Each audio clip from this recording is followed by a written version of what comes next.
नमस्कार दोस्तों। क्या आपने कभी सोचा है कि दुनिया हर इंसान को अलग क्यों दिखती है? क्या कोई जापानी, कोई रूसी या कोई हिंदी बोलने वाला सब एक ही चीज को एक जैसा महसूस करते हैं? अगर नहीं, तो आज की किताब थ्रू द लैंग्वेज क्लास आपके सोचने के तरीके को ही बदल देगी। लेखक गाय डॉयचर हमें ले जाते हैं एक ऐसी भाषा और सोच की गहराई में जहां हर शब्द, हर रंग, हर भावना अलग अलग संस्कृतियों में अलग अलग अर्थ रखते हैं। बड़े सवाल ये है, भाषा क्या हमारी सोच को प्रभावित करती है? पिछली सदियों तक साइंटिस्ट मानते थे कि भाषा केवल स्टेटमेंट का जरिया है, लेकिन क्या सच में ऐसा है? क्या हमारी सोच की क्षमता हमारी भाषा से बनती है? क्या भाषा हमारी दृष्टि, अनुभव और संस्कृति को आकार देती है? और इन सवालों का जवाब इतना आसान नहीं है। तो चलिए समझते हैं लैंग्वेज को। अब समझते हैं कलर्स को। सभी कलर्स एक जैसे नहीं होते। आप मानेंगे कि नीला यानी ब्लू हर किसी को नीला ही दिखता है, लेकिन क्या आप जानते हैं होमोराइट्स यानी प्राचीन संस्कृतियों की भाषा में नीला शब्द मौजूद ही नहीं था।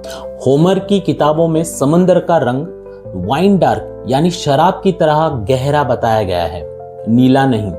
क्यों? क्योंकि उस जमाने की भाषा में नीला शब्द ही नहीं था, और शायद इसलिए लोग इसे उस रूप में देख ही नहीं पाते थे। यानी जब तक आपके पास शब्द नहीं है, तब तक आप उसे पूरी तरह से महसूस ही नहीं कर सकते। अब समझते हैं कलर्स का सीक्वेंस। हर संस्कृति का अलग पैटर्न होता है। अलग अलग भाषाओं में रंगों के लिए शब्दों का सीक्वेंस अलग होता है।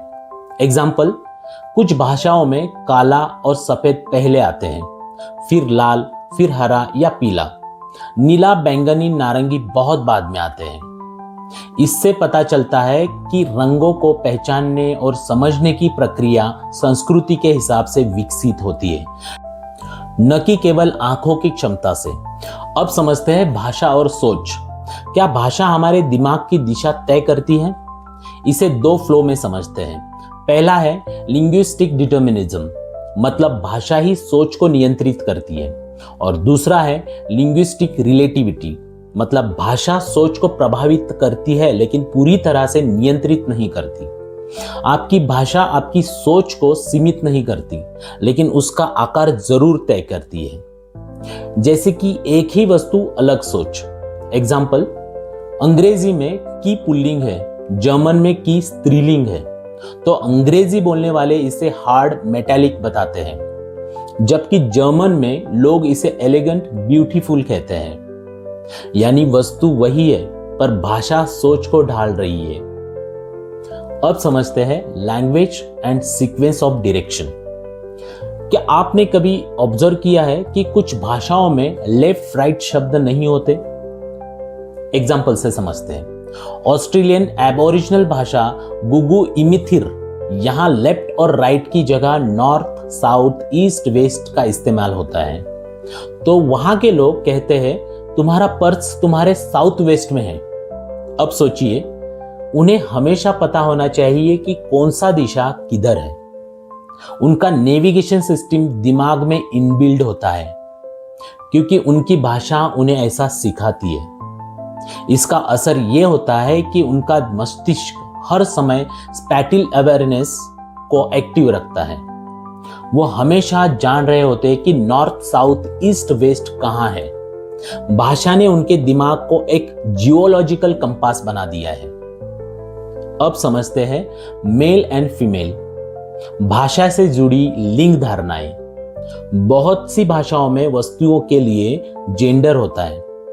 एग्जाम्पल, जर्मन में ब्रिज एक स्त्रीलिंग शब्द है और लोग इसे सुंदर बताते हैं। वही स्पेनिश में ये पुल्लिंग होता है और लोग इसे मजबूत, ताकतवर बताते हैं। सूरज अगर पुल्लिंग है तो शक्तिशाली प्रतीक बनेगा, और अगर स्त्रीलिंग है तो नर्चरिंग, वार्म प्रतीक बनेगा।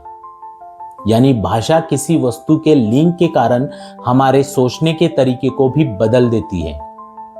अब समझते हैं फ्यूचर, टाइम एंड एक्शन। हर भाषा में फ्यूचर टेंस यानी भविष्य काल अलग अलग होता है।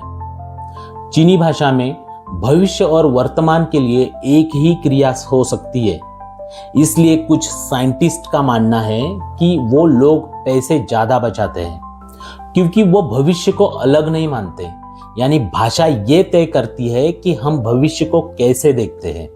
जिन भाषाओं में फ्यूचर टेंस नहीं होता उनके लोग भविष्य को वर्तमान से ज्यादा जुड़ा हुआ मानते हैं, इसलिए वे ज्यादा सेविंग करते हैं, स्वास्थ्य पर ध्यान देते हैं। यानी भाषा हमारे भविष्य को समझने और उस पर प्रतिक्रिया देने के लिए तरीके को बदल देती है। भाषा केवल संचार का जरिया नहीं है, वो हमें बताती है कि हमारी संस्कृति क्या सोचती है, क्या मानती है और क्या अनदेखा करती है। भाषा के जरिए हमें ये समझने को मिलता है कि हम किन रंगों को महत्व देते हैं और कौन सी भावनाएं हमारे भाषा में अधिक गहराई से व्यक्त होती है। हमारी संस्कृति भविष्य, समय, दिशा और रिश्तों को कैसे देखती है। यही कारण है कि जब हम किसी नई भाषा को सीखते हैं तो हम सिर्फ शब्द नहीं सीखते, हम एक नई सोच और एक नई दृष्टि अपनाते हैं। भाषा हमारी सोच पर असर डालती है, लेकिन वो सोच को रोकती नहीं, वो उसे ढालती है। जितनी विविधताएं भाषा में हैं, उतनी ही विविधताएं इंसानी अनुभव में हैं। अगर हम दूसरों की भाषा और संस्कृति को समझे तो हम दुनिया को और ज्यादा समृद्ध, रंगीन और मल्टी डायमेंशनल रूप में देख सकते हैं। तो दोस्तों, अगली बार जब आप कोई नया शब्द, नई भाषा या नई संस्कृति से टकराएं तो उसे एक नई खिड़की की तरह समझिए जो आपकी सोच को और गहरा बनाएगी। थ्रू द लैंग्वेज ग्लास हमें ये सिखाती है कि शब्द सिर्फ शब्द नहीं है, वो हमारी दृष्टि है। अगर आपको ये वीडियो अच्छा लगे तो शेयर कीजिए। तब तक पढ़ते रहिए, सोचते रहिए और बने रहे बुक टॉक्स के साथ। धन्यवाद। Happy reading.